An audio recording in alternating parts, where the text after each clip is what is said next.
পাঁচ ব্যাংকের গ্রাহকদের জন্য একটি চরম দুঃসংবাদ দিল বিভিন্ন রকম পত্রপত্রিকাগুলো। আপনারা স্ক্রিনে দেখতে পাচ্ছেন এই সংক্রান্ত বিভিন্ন রকম পত্রপত্রিকাগুলো বিভিন্ন রকম প্রতিবেদন প্রকাশ করে। আমরা দেখে নিচ্ছি কালবেলা নামক পত্রিকার প্রতিবেদন। প্রতিবেদনের শিরোনামে বলা হচ্ছে পাঁচ ব্যাংকের 1200 কোটি টাকা হাওয়া। কি বলছে মূলত এই প্রতিবেদন, এই সংক্রান্ত বিস্তারিত তথ্য জানাবো আজকে ভিডিওতে। প্রিয় ভিউয়ার্স, আজকে নতুন ভিডিওতে সবাইকে স্বাগত জানাচ্ছি। আপনি যদি আমার চ্যানেলে নতুন হয়ে থাকেন তাহলে এরকম গুরুত্বপূর্ণ ভিডিওর আপডেট পেতে চ্যানেলটি সাবস্ক্রাইব করে রাখুন। ভালো লাগলে লাইক কমেন্ট করুন আর সম্পূর্ণ ধারণা পেতে পুরো ভিডিওটি না টেনে দেখুন। তাহলে শুরু করা যাক। 2019 সালে পুঁজিবাজারে তালিকাভুক্ত প্রতিষ্ঠান বেস্ট হোল্ডিংসে 1775 কোটি টাকা বিনিয়োগ করে রাষ্ট্রায়ত্ত 4 ব্যাংক সহ 5 ব্যাংক। কেন্দ্রীয় ব্যাংক নিয়ম লঙ্ঘন করে তাদের সহযোগিতা করেছে। রাজনৈতিক চাপের এই বিনিয়োগে ব্যাংকগুলো জনগণের আমানত থেকে 1238 কোটি টাকা লোকসান করেছে। Bangladesh bank, Bangladesh security and exchange commission সহ একাধিক রাষ্ট্রীয় সংস্থার প্রতিবেদনে এসব তথ্য উঠে এসেছে। প্রতিবেদন অনুযায়ী বেস্ট হোল্ডিংসে রাষ্ট্রায়ত্ত সোনালী ব্যাংক 500 কোটি, জনতা ব্যাংক 500 কোটি, অগ্রণী 375 কোটি, রূপালী 300 কোটি এবং বেসরকারি খাতের এনসিসি ব্যাংক বিনিয়োগ করে 100 কোটি। এসব অর্থ দিয়ে ব্যাংকগুলো মোট 27 কোটি 30,77,000 শেয়ার ক্রয় করে।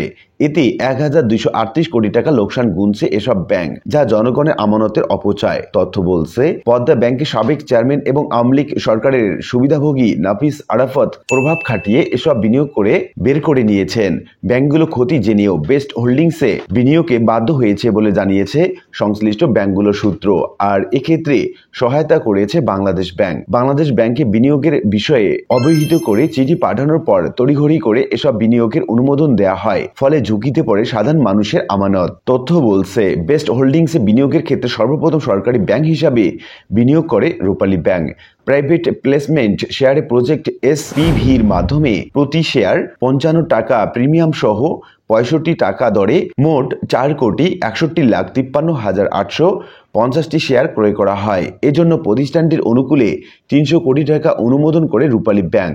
ওই সময় ব্যাংকটি 65 টাকা দরে শেয়ার ক্রয় করলেও বর্তমানে এই শেয়ারের দর নেমে এসেছে 19 টাকা 80 পয়সায়। এতে রূপালী ব্যাংকের লোকসান গুনতে হচ্ছে প্রায় 209 কোটি টাকা। 2019 সালে জুন ভিত্তিক প্রকাশিত বেস্ট হোল্ডিংসে আর্থিক হিসাব পর্যালোচনা করে দেখা যায় ওই সময় প্রতিষ্ঠানটির অনুমোদিত লঙ্ঘন ছিল 1000 কোটি টাকা, কিন্তু পরিশোধিত মূলধন ছিল মাত্র 8,83,000 টাকা। একই সময় প্রতিষ্ঠানটির দায় ছিল 2,050 কোটি টাকা। অর্থাৎ প্রতিষ্ঠানটির ফাইন্যান্সিয়াল লেভারেজ অত্যন্ত বেশি এবং ঝুঁকিপূর্ণ জেনেও বিনিয়োগের সিদ্ধান্ত গ্রহণ করে ব্যাংকের আমানতকে ঝুঁকি তৈরি করেছে রূপালী ব্যাংক। বেস্ট হোল্ডিংসে বিনিয়োগের ক্ষেত্রে বাংলাদেশ ব্যাংকের BRPD সার্কুলার 15 এর নির্দেশনা অমান্য করেছে রূপালী ব্যাংক। এই বিষয়ে জানতে চাইলে রূপালী ব্যাংকের ভারপ্রাপ্ত ব্যবস্থাপনা পরিচালক পারসুমা আলমকে একাধিকবার ফোন করেও পাওয়া যায়নি তাকে। তথ্য বলছে 2019 সালের 10 ডিসেম্বর সোনালী ব্যাংকের পরিচালনা পর্ষদের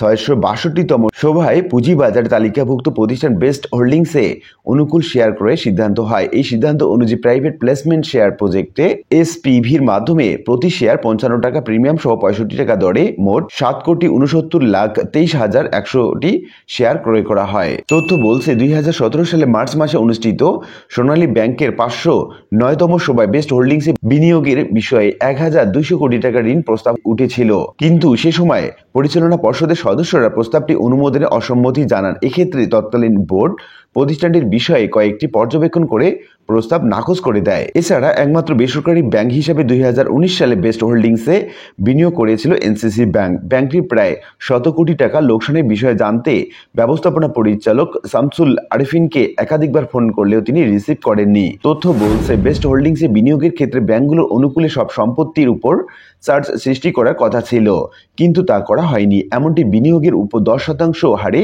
সুদ আদায় করার কথা থাকলেও তা আদায় করা হয়নি, যা আইনের লঙ্ঘন।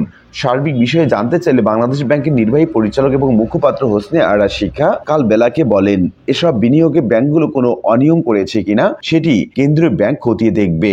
যদি অনিয়ম করে থাকে তাহলে তাদের বিরুদ্ধে ব্যাংক কোম্পানি আইন অনুযায়ী ব্যবস্থা গ্রহণ করা হবে। তো উল্লেখিত আলোচনা থেকে আমরা এটুকু বলতে পারি যে বিগত সরকারের বিভিন্ন অনিয়মের কারণে এই 5 ব্যাংকের 1200 কোটি টাকা হাওয়া হয়েছিল, যা গ্রাহকদের আমানতের চরম অপচয় হয়েছে বলে জানিয়েছে অর্থনীতিবিদগণ। আশা করি বিষয়টি বুঝতে পেরেছেন। আর আজকের ভিডিওটি এ পর্যন্তই। আশা করি ভিডিওটি আপনাদের ভালো লেগেছে। ভিডিওটি ভালো লাগলে লাইক কমেন্ট করতে ভুলবেন না। দেখা হবে অন্য কোনো ভিডিওতে। সে পর্যন্ত সবাই ভালো থাকবেন। ধন্যবাদ।